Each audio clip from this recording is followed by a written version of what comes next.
Tere tulemast tagasi lõunapausilt. Nagu ka enne lõunal oli meil väga palju selliseid külalisi, kes tegelikult tutvustamist ei vaja, nii pärastlõunal ka. Esimene külaline pärastlõunal Ott Kiivikas. Ma arvan, et taaskord paljud teavad juba, millega sa tegeled, aga kui on veel keegi, kes ei tea, et äkki sa lühidalt paari lausega räägid, et millega sa siis täna, mis su põhifookus on ja võib-olla natuke oma taustast ka. Ja tervitus ka minu poolt ja tõenäoliselt spordivaldkond on see läbi, mille mind teatakse. Ma olen, võiks öelda, tänaseisuga endine tippsportlane, tänane treener, lisaks siis ettevõtja, ka natukene investeerimismaailma sukeldunud nii läbi startupide kui ka kõikide muude varaklasside, kuhu on midagi paigutatud ja kindlasti ma arvan, et suures osas sellega on nagu öeldud, ühiskondlikest rollidest olen veel Eesti Olümpiakomitee sportlaskomisjoni liige ja ka Euroopa Kulturismiliidu juhatuse liige, nii et ja isa ja kohe ka õige pea ka vanaisa. Palju õnne! Ja, suured tänud. Kui teadlik on olnud Ott Kiivikase persoonibrändi ülesehitamine? Peab tunnistama mitte väga, sest kui sa hakkad ühes valdkonnas midagi tegema, siis ega sa kohe ei mõtle, et sellest kujuneb välja mingi bränd või et su nimi saab nii palju tuntuks, et kui küsida kuskil pool, siis inimene on vähemalt kuulnud seda. Et kindlasti ei olnud, eks ma tegin lihtsalt oma asja nii hästi, kui ma seda oskasin ja ma tegin seda lihtsalt piisavalt pikalt. Et 25 aastat olin ma ikkagi võistlev sportlane ja 20 aastat julgelt ma olin nagu ikkagi pildis iga aastaselt, nii et ja huvitav on just see, et see huvi nagu peale ka tippspordist justkui nagu loobumist või siukest pausil olekut, ütleks isegi niimoodi, ei ole tegelikult raugenud, et kummaline ongi see, et pildis võib-olla ülekohtuselt rohkem oled kui need sportlased võib-olla, kes täna reaalselt võistlevad, teevad nagu tulemusi ja justkui minu arvates vajaksid nagu rohkem tähelepanu, aga kuidagi eks ajakirjanikul on see harjumus sees, et eks ta teeb ikka kõne sinna, keda ta tunneb ja kelle kes ta teab, et ta saab suhtruttu selle loo kätte ja mingi sisu, nii et võib-olla ka see on põhjus, miks huvi on nagu jätkuv ajakirjanduses. Sa ütlesid, et sa tegid üsna kaootiliselt, ehitasid nii-öelda oma brändi, et kas sa täna teeksid midagi teistmoodi, kui sa jälle nullist alustama peaksid? Raske on öelda, sest ega ju alati võib ju mõelda, et midagi saab alati targemini teha ja kindlasti ütleme ettevõtluse või mingi selle seisukoha pealt on kindlasti mõtteid, mida ma täna teeksin teistmoodi.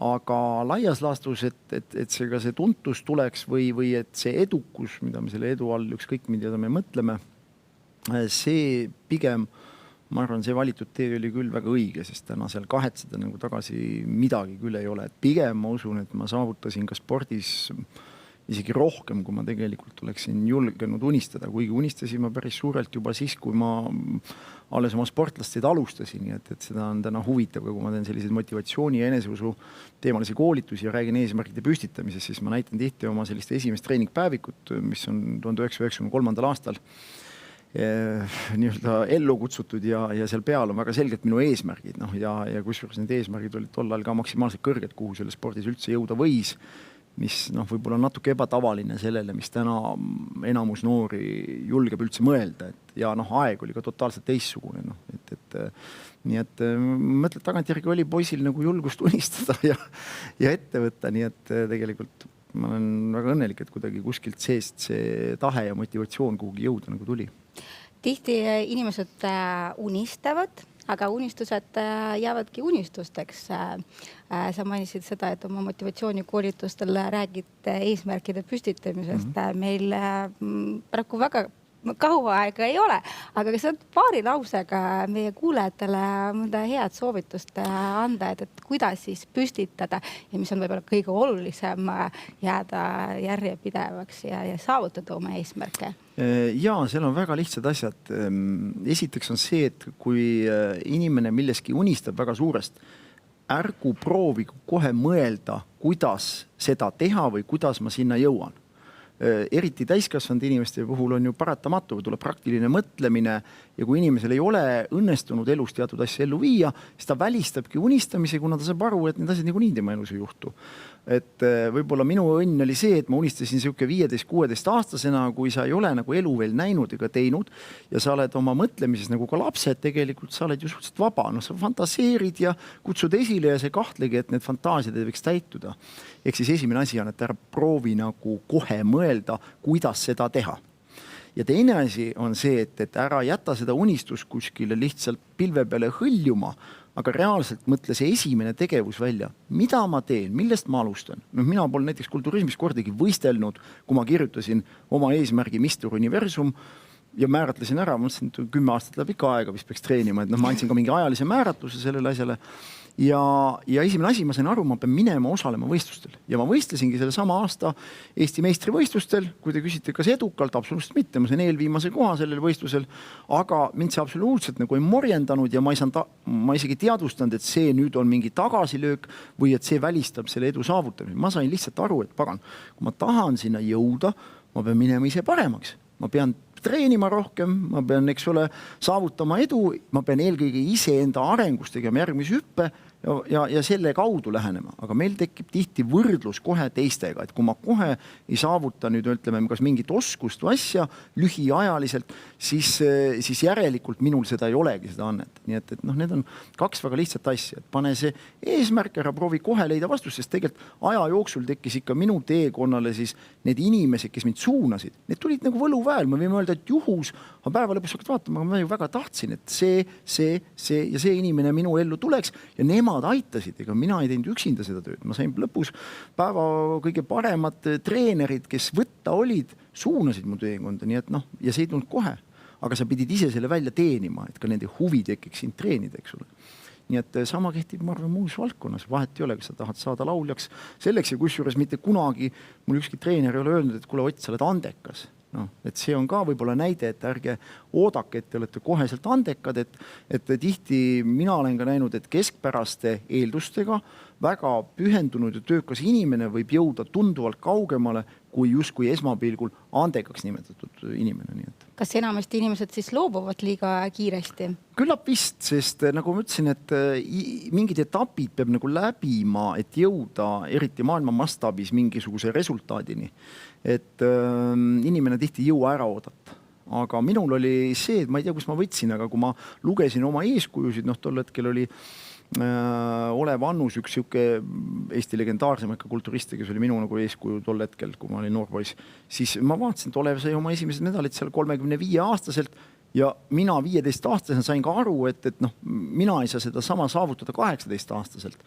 Ja ma mõtlesingi, et jube tore oleks, kui need medalid tuleks 35-selt. Kas te kujutad ette, et 15-aastane mõtleb jube äge oleks 35-selt edukas olla. Ma nii mõtlesin ja kõige huvitav oli see, kui ma 35 sain, hakkasin ma igal tiitlivõistlusel sama medalit.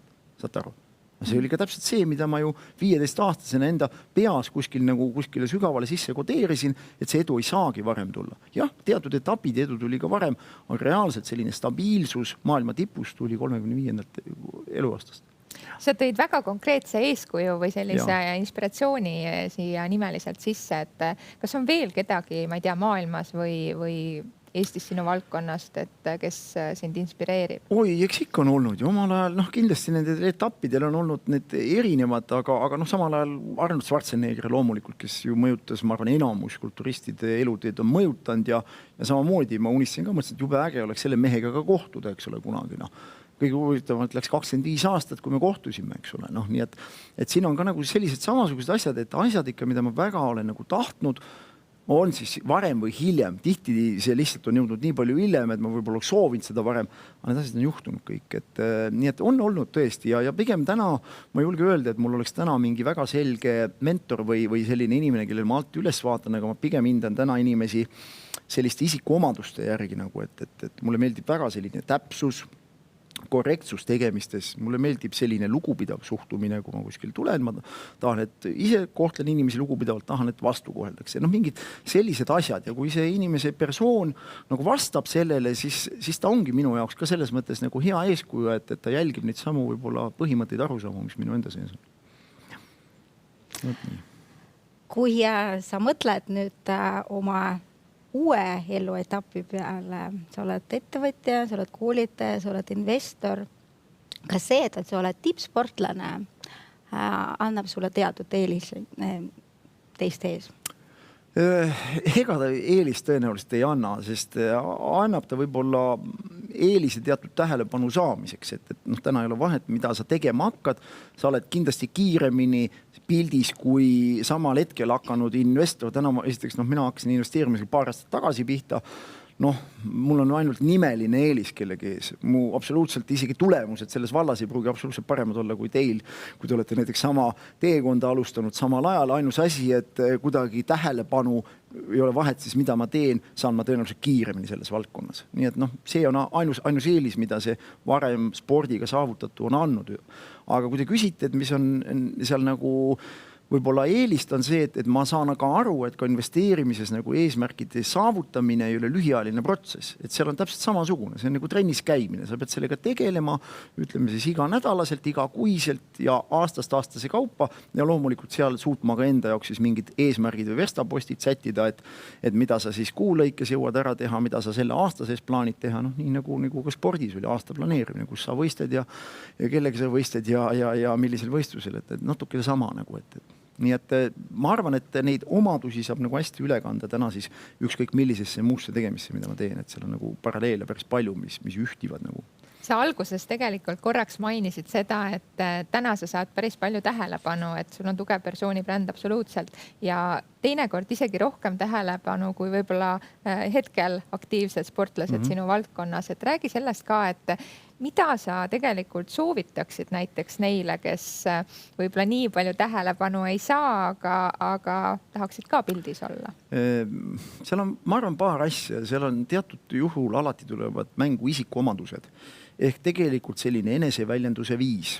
See on üks asi kindlasti, et kui sa suudad oma mõtteid selgelt edasi anda, siis nagu vaatadki, et sellele inimesega nagu kas meeldib vestelda või ta suudab oma mõtte nagu kenasti edasi anda ja ta vähemasti räägib, sest kui me teame ka tihti sportlasi, siis kipub ikkagi olema see, et paned sa talle mikrofon nina ette, eks ole, eriti peale mingit ebaõnnestunud distantsi, küsi mingi kommentaar, eks ole, ta kehitab põlgu, ütleb, eks ole, must auk, eks ole, ei saa ise ka aru, mis viga oli, aga kui sa annad, argumenteerid, ei tee võib-olla isegi kedagi ka maha, ei halvusta, ei ütle, et kõik teised on süüdi, vaid proovid leida põhjendusi, siis isegi see kaotus vaatad, et polegi nagu nii hull asi, et seal on väga selge mingi argumentatsioon seal taga. Nii et üks asi tegelikult on esinemisoskus, millega iga sportlane peaks tegelema ja kui te küsite, kus sellega alustada, eks ole, kui sa tähelepanu ei saa. Ma ütlen kodus, biolauas, kõige lihtsam koht, kus alustada. Kui palju teist, kaasa arvatud teie, näiteks igal koos viibimisel, kus mina viibin, on raudselt see, et ma tõstan ühe toosti, vahet ei ole, on see sünnipäevalaps, ükskõik või mingi muu tähtpäev, raudselt ma ütlen mingisugust sõna. Mis ongi esimene selline samm, millega hakata harjutama tähelepanu keskpunktis olemist. Ja tegelikult see on nagu nii lihtne ühest küljest, teisest küljest inimestel isegi seda julgust ei ole. Rääkimata siis seda, et ma ütlen, et panen siia mikrofoni, seal on kaamera, et hakka nüüd rääkima midagi, eks ole. Inimene jookseb täitsa kinni. Ja nii et esimene asi, hakake proovima ja algul pereringis, pärast juba kuskil võib-olla, kus on kellegi tuttavaid ka, tegelikult te näetegi, ja esiteks selle paremaks järjest. Teie mõtlemine ja põhiline on selle jutu juures, ärge proovige lihtsalt mõelda, kas see jutt on nüüd tark või oli see hästi öeldud või halvasti öeldud. Öelge lihtsalt seda, mis teil parasjagu kas või omavahel kahekesi öeldes, mida te tahaksite sellele inimesele öelda. Ja siis tuleb teil päeva lõpus kõige parem kõne ka takka otsa. See lavale astumine ja esinemine on ju üks suurimaid hirme väga paljudel inimestel. Ka väga edukatel inimestel kusjuures. Kas see on sul ka olnud väljakutse? Teatud hetkedel võib-olla, aga kui ma nagu kerin ajast tagasi, siis ma läksin vist 2. klassi avaaktus oli, kui ma pidin tol hetkel Viljandi 5. keskkool, kus ma õppisin, õpetaja siis tuli ema juurde, see oli suve vaheajal ja ütles, et nii, et kuule, kas meil oleks hea meel, kui Ott loeks 1. klassi seal aktusel või selle koolikeelel loeks nagu luuletuskooli ees. Ja ju ma selle väljakutsega tol ajal vastu võtsin, kindlasti ega ma ju ka pabistasin, ma kujutan enam kui ette. Aga kui sa juba 2. klassi avaaktusel julged kooli ees nagu suu lahti teha, lugeda kas või luuletuse, küllap see ikkagi see esinemise mingi kas vajadus või oskus või soov oli ka juba tegelikult lapsepõlves olemas. Ja hiljem lihtsalt ma olen sellega, koolitamine on samamoodi hea esinemise vorm. Kui sa ikkagi iga nädalaselt, mõnel päeval ma tõin näite, kus on 4 koolituspäevas, sa kogu aeg võtad sõna, esined ja sa tegelikult ise näed ka, et hommikul sa oled natuke rohkem kinni ja õhtul, kui sa saad sama põhimõtteliselt teemal teha, harjutada 3 korda ette, siis viimane koolitus on vaata, et kõige parem veel sellel päeval. Nii et ta ongi tegelikult ikkagi järjepidev harjutamine ja kui on mingil hetkel ka paus sees olnud, nagu siin Covidi aeg oli ka võib-olla siin eelmine aasta, kus isegi üle Zoomi neid ei tehtud, inimesed polnud harjunud, nad tühistasid need koolitused, siis ka kui algul tulid tagasi, tunned ikka natukene niisugust ebakindlust. Aga kõige parem on hoiab vormis just see, et käi samamoodi nagu podcastis, võta need väljakutsed vastu, et jube lihtne öelda ka, et mis ma sellest nagu saan, et ma siia tulen, eks ole. Inimene proovib alati mõelda, et ma panen siia sükse aja, tulen, lähen ka, võtad, eks ole, päevast, keset päeva sööb mingisuguse aja ära. Aga samamoodi see on võimalus hoida oma mõtet vormis, esinemise mõttes ja ma ei tea ka täna, kes vaatab ka, et täitsa okei vana, ajab mingit täiesti mõistlikku juttu. Kuule, võiks tulla meile ka mingit nõu anda või koolitama või esinema. See ongi see, et see nii-öelda, mida sa saad, see tegelikult tuleb sulle kuhjast tagasi isegi siis, kui sa oska oodata, võib-olla isegi õhtul, kui keegi kirjutab sulle, et kuule, nägime sind või kuulsime ja tegelikult me sooviksime sind ka kuulata veel rohkem, võib-olla kui see aeg mahutub. Meil on tegelikult tulnud ka vaatajatelt küsimusi, suured tänud, et ma loen need ka ette sulle, Ott, et Jaana küsib, et milline on sinu pööraseim unistus olnud? Eks ta oli ikkagi spordiga seotud ja ma arvan seesama, mida ma ikkagi kirjutasin. Ma kirjutasin 93. aastal oma esimese trennipäeviku peale Mr. Universum ja 2003 kirjutasin sinna peale. Ja samal ajal kirjutasin ka Mr. Olympia, siis ma mõtlesin, et selle saab kiiremini kätte, kirjutasin vist 2000. Arvasin, et see tuleb 7 aastaga. Ühel juhul juhtus see, et 2003. aastal ma võistlesin Indias lahtisel kriketi staadionil 35 000 pealtvaataja ees. Ei võitnud seda võistlust, aga saavutasin 6. koha vist. Päris lähedal sellele võidule. Ja hiljem ma olen ka kõrgemal olnud ka pedestaali peal sellel samal võistlusel, nii et paar meest on ettepoole jäänud. Ja amatöörolümpia võitsin 2016. aastal, nii et laias laastus need suured asjad, mida ma ikkagi, mida kas meie ala peal spordis on võimalik võita ikkagi, ma ei ütle, et ma 100% realiseerisin, aga niisugune maailma reitinguga üldvõit 2018 oli kõik suuremaid eesmärke. Nagu, ma ei pannud seda nagu aasta algul eesmärgiks, aga tegin kevadhooaja ära ja vist selgus, et ma olin seal, ma ei tea, kas esimene või teine niimoodi täitsa nagu mööda minnes. Ja siis ma vaatasin küll, et oot. See on üks asi, et üks mees aastas kõikide kaalukategooriate peale saab nagu võita selle võistluse ja siis mõtlesin, et kui sa seda nüüd ära ei tee, siis rohkem seda võimalust ei tule ja ma kasutasin selle võimaluse nagu ära. Aga täna ma pean tunnistama, et ma ei ole nüüd seadnud üle mõistuse mingit suuri eesmärke. Ma olen küll teatud mõttes materiaalses mõttes endale seadnud mingid verstapostid, mida ma tahaksin nagu läbida või kuhu ma tahaksin jõuda lähiajal, väga selgelt ka määratlenud mingis rahalisse numbrisse need enda peas. Ja teine asi, ma olen määratlenud ära seda, et mu soov nagu oleks hea tegevusse või kuhugi sellise koha peale nagu rohkem anda võib-olla, kui ma seda täna teen. Ehk ka, et kui sul tekib ka selline suurem materiaalne vabadus, ma annaksin sealt ka tunduvalt rohkem ära, kui ma seda täna teen. Et võt see on see küll, mis mind nagu motiveerib nagu mingis mõttes nagu pingutama rohkem. Ja Kerti küsib, et kuidas end motiveerida siis, kui õnnestumine ei õnnestu? Ei, uskugi mind, ega minu elu ei ole ka läinud ei sportlasteel ega ka tavaelus ainult kuskilt üles mäge vantsides. Ja teatud hetkedel ma olengi pidanud oma neid eesmärke ümber hindama. Kui sa sead eesmärgi ja sa jääd kaugele sellest, ütleme, sportlikus mõttes sellest resultaadist, siis ütlen ausalt, ma lihtsalt tulin allapoole tagasi, tegin esiteks analüüsi, mis läks viltu, mis olid need põhjused. Sest tihti meil võib olla väga hea plaan paberil, aga reaalses elus ta nagu ei toimi.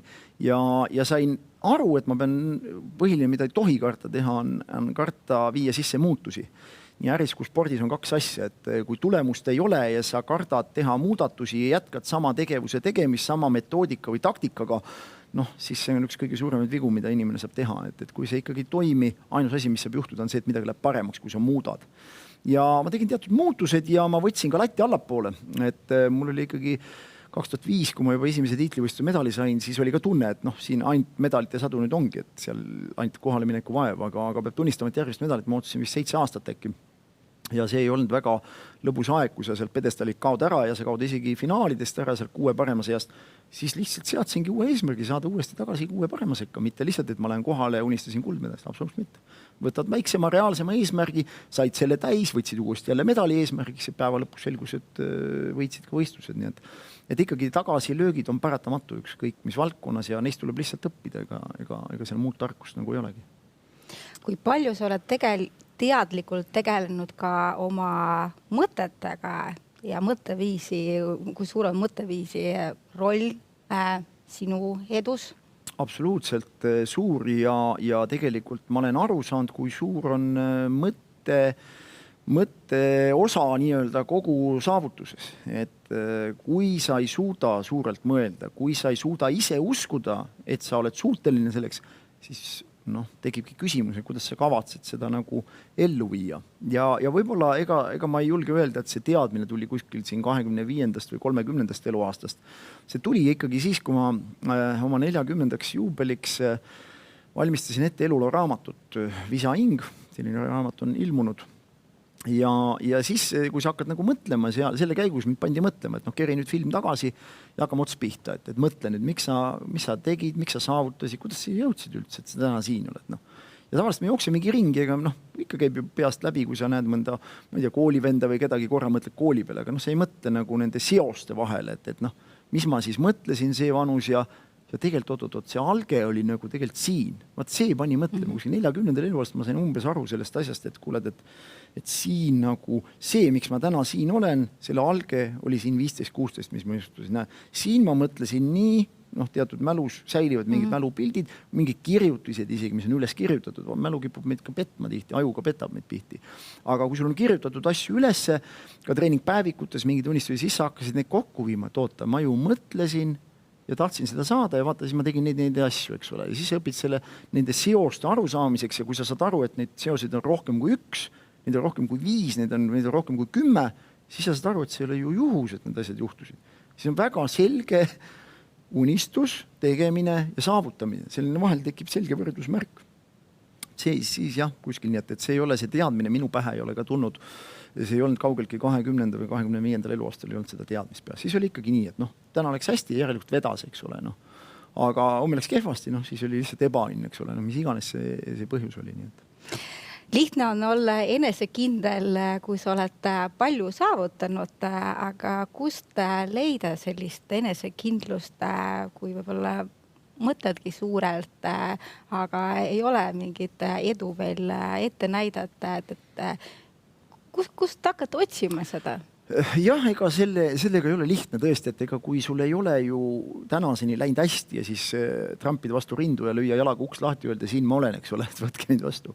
Eks see ka enesekindlus, eks see kasvabki ajas, et ei saagi ju loota, et inimene, kes on elus palju saavutanud, tema enesekindluse mingi mõõdik on nüüd sama kui inimesel, kes mitte midagi ei ole saavutanud. Et ma arvan, et see enesekindluse latt peab sellel inimesel tulema ka täpselt nii palju allapoole, kuivõrd on tema tänased teod või tegemised väärt. Et me ei saagi kunagi, ei saa mina ka tõenäoliselt maailmas palju rohkem saavutanud inimestega seada samasugust enesekindlust, tuues paralleeli siin Arnold Schwarzeneggeri, kes põhimõtteliselt vahet ei olnud, kuhu ta läks, eks ole, tahtis Kubernetes, okei, hakkan homme, kus selle peale, eks ole, lähen USA-sse filminäitlesse, saan selleks, või võidan, ma ei tea, 7 korda Mr. Olympia, saa põhimõtteliselt kõik, mis vend pähe võttis, kõik asjad ära tegi, eks ole.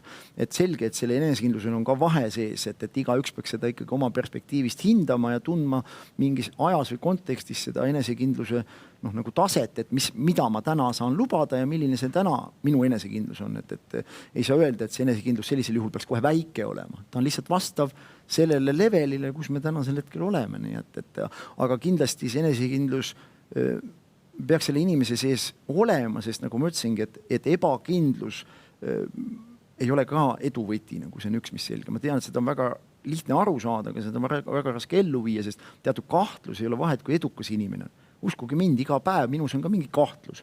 Ükskõik, kas ma valin mingite aktsiate vahel, kui ma tahan kuhugi investeerida või isegi kui ma valin kellegile mingit treeningplaani, panen kokku ja ütlen, et okei, ma mõtlen selle või selle vahel. Mingi ebakindlus on ka seal.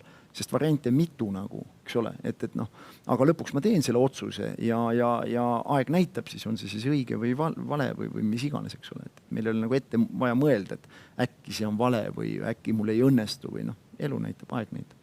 Me oleme hästi palju rääkinud su saavutustest, aga mis tänases hetkes sinu jaoks edu on? Noh, edu on võib-olla ikkagi rahulolek selle mingi materiaalse ja mingi vaimse seisundiga, mis sinu sees on, et sul on nagu asjad on paigas, sul on nagu selged tegevused paigas, sul on mitmekülgne töö, sul on ilus kodu, veetlev kaaslane, tublid lapsed. Ma arvan, et see tasakaal eelkõige, sest ega mingis eluetapis on kindlasti ja mingil ajal on olnud see nii, et on fookus nagu ühel asjal, aga täna ma hindan seda edu pigem tasakaaluna, et sul ei ole nagu sihukest magamata ööd ja mingit hullu paanikat, et ma ei tea, mis homme saab ja et ma ei tea, kuidas oma lähedastel sellel või sellel läheb, et see edu, ma arvan, peitub täna selles tasakaalus pigem. Isegi mitte ühes mingis väga selges eesmärgis või ettevõtmises. Kas siis, kui see tasakaal oleks algusest peale, kas see edu, mida sa oled saavutanud, oleks tulnud? Seda on raske öelda, sest ühest küljest selline, kuidas nüüd rahulolu teeb inimesega natukene loiuks ja uimaseks, ma ütlen ausalt, ka selline, kus sa tunnedki, kõik on paigas ja ega ma väga pingutama ei pea ja kõik tuleb iseenesest kätte. Ma arvan, et teatud hetkedel inimese eluperioodis peab olema ka raske, peab olema ebamugav, sest vastasel juhul, kui sellist heas mõttes sellist stressi üldse ei ole, siis mina kardan, et ühiskonnana me täna ei oleks siia jõudnud, kus me täna siis ilmas elame, sest see on kõik olnud ju mingite asjade, mingite probleemide lahendamine, mingite uute võimaluste loomine, ehk siis ka teatud mõttes mingist ebamugavast situatsioonist välja tuleku, vaadata kas või viimase 100 aasta arengut, eks ole, et noh, me ei istu küünla valgel, aga mingid targemad tüübid on nagu elektri välja mõelnud, eks ole, rääkimata, eks ole, mingist muust asjast, et miks ma pean jala käima, kui saab soojemas liikumisvahendis ka olla ja nii edasi, et noh, see on olnud, ma arvan, inimese olemise arengu nagu olulisi asju ja kindlasti, nagu öeldaksegi, mingil hetkel on vaja tunda ka ebamugavustunnet, et peale seda tunda rahulolu, et vastasel juhul ei oska rahulolus ka rõõmu tunda. Kui olulist rolli on sinu arengus mänginud raamatud, et miks ma küsin seda, et üks meie vaataja on palunud, et me kõikide vestluskaaslaste käes küsiksime ka, et kas on mingisuguseid raamatusoovitusi, et mida sa võib-olla meie vaatajatele soovitaksid? Ikka on. Eks ma olen lugenud ju ka üksjagu ja võib-olla ikkagi intensiivsemalt nüüd viimase 10 aasta jooksul, eriti kui olen rohkem koolitustega tegelenud ja pigem need on olnud, ütleme, seda sorti raamatud, mida ma tunnen, mida ma pean lihtsalt läbi töötama, et neid valdkondi, milles ma siis ennast pädevaks pean, milles ma teadmisi edasi annan, et pigem nagu olla nagu seal isekindlam ja laiemase ilmaringiga, ütleme nii. Et sihukest ilukirjanduslikku asja ma loen ikkagi suhteliselt vähe, et pigem ma võtan mingi raamatu, milles ma tunnen, et ehk ma saan nagu sealt targemaks mingilgi kujul, ei ole vahet, mis valdkond on see siis investeerimisvaldkond, et sa pead ikkagi mõne raamatu läbi lugema, et aru saada, mis seal toimub. Aga ma julgeks nagu tuua välja siin ühte konkreetset nagu raamatut. Vot see oli minu jaoks see elumuutev raamat, mis nagu mõjutas. Aga kõik, mis puudutab, ütleme, kirjanduses, mis puudutab, ütleme, sellist mõtlemist, arusaamist, ajutööd, need asjad mind huvitavad hästi. Loomulikult kõik, mis inimese organismis toimub, kõik need protsessid huvitavad mind, sest üks asi on neid nagu füüsiliselt kogeda, läbi sport ju samamoodi paneb neid kogema, aga mingil raku tasemel või füsioloogilisel tasemel neid nagu aru saada, mis seal sees siis tegelikult nagu toimub, et neist paremini nagu mõista. Nii et ütleme, need on võib-olla ikkagi need valdkonnad lihtsalt, kus ma nagu seda kirjandust nagu otsin ja loomulikult täna julgen küll öelda, et kuna mul endal ühel sõbral on trükikoda, siis võite ette kujutada, et tema juurde külla minnakse nagu pidupäev. Et ma tulen ikka välja, ütlen ausalt sellise kastide ja raamatutega, et ma seal paar korda aastas sinna lattu, nagu öeldakse, lastakse ja siis ma tulen välja sellise paari kastide ja raamatutega ja siis ma olen nagu väike laps kommipoes, et ma sain endale kirjandust lugeda, nii et ma olen väga tänulik selle võimaluse eest ja ma soovitan kõigil lugeda. Vaatamata sellele, et infot tuleb ka netis palju, siis ma ei kujuta ette, kunas peaks toimuma see vajadus, kui sa ei taha käega seda paberilehte keerata ja või murda mingit nurka ära, et veel seda üle lugeda või teha mingi märge sinna sisse. Suur tänu sulle, Ott. Oleks tahtnud veel mitu tundi sinuga rääkida, sest sinus on seda teadmist ja tarkust ja väärtust, mida jagada meie kuulajatega on nii palju, aga kahjuks meie 30 minutit on nii lühike aeg. Viimane küsimus. Kersti küsib, kuidas motiveerida noori spordi ja tervislikkuse juurde suunamisel?